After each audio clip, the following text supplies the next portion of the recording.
New math. We've all been learning to adjust during the coronavirus pandemic. Many of us experience a change in careers. Courtney standing by learning ways to recover during this unprecedented time. Yeah, a lot of people have been affected, obviously, by the pandemic in many different ways. This is the book called Career Choreography. It's by Ken Lindner. He is an author and also a career strategist, I like to call him. Good morning to you, Ken.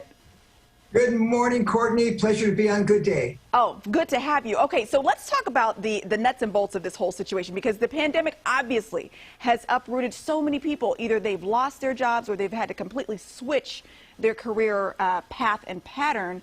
But you say that there are ways to recover from it, and it's not as painful.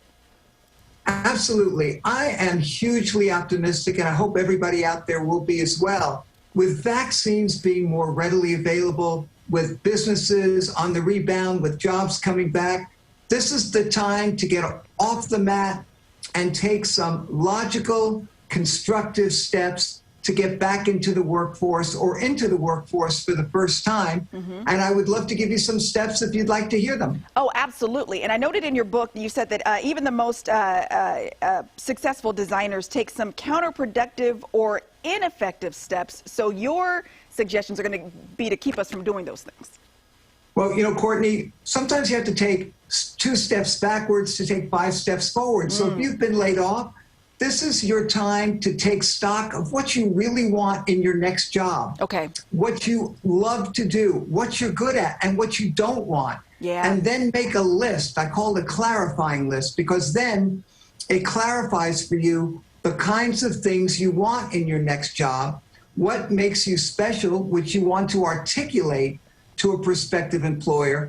And also, if you start taking active steps like making a list, it dissipates the fear paralysis that some of us have, that stops us from getting going. Yeah. The other thing I would say, I would give you 2 other tips. One, stay in touch with all of the people with whom you've worked over the past years, because those are the individuals who know how good you are, who know your experience, who know your track record, and know the content of your character. Those are the individuals who might be able to hire you or can highly recommend you to someone who can hire you. My dad was laid off at 66 years old years ago.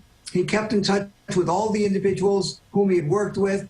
3 years later, at age 69, a former buyer trainee of his who had become chairman of the board of marshals called him and said, "I'm starting TJ Maxx, a new company, and I'd like you to come back to work, Jack, impart all that knowledge that you have to us and work with us." That turned out to be, Courtney, a 30-year career. My dad worked until he was 99.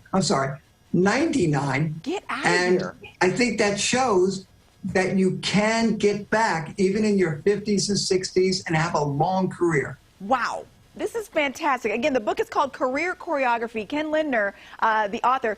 You're on social media and Facebook and such? Yes, and you can purchase the book on barnesandnoble.com and amazon.com and indiebound.com and local bookstores. Fantastic. We'll link all that to our website, gooddaysacramento.com, under show info and today's date. Ken, an absolute pleasure. My co-anchor, Cody Stark, this is his contract year. He's hoping that maybe you can have a conversation with our news director. It would be my pleasure. And by the way, one last thing, do what you love, do what you believe in, and do what you're great at. You'll be successful and happy. Oh. Words of wisdom. Awesome. It's going to be Thanks, Ken. tough Appreciate your negotiation time. My Ken. pleasure. Thank you.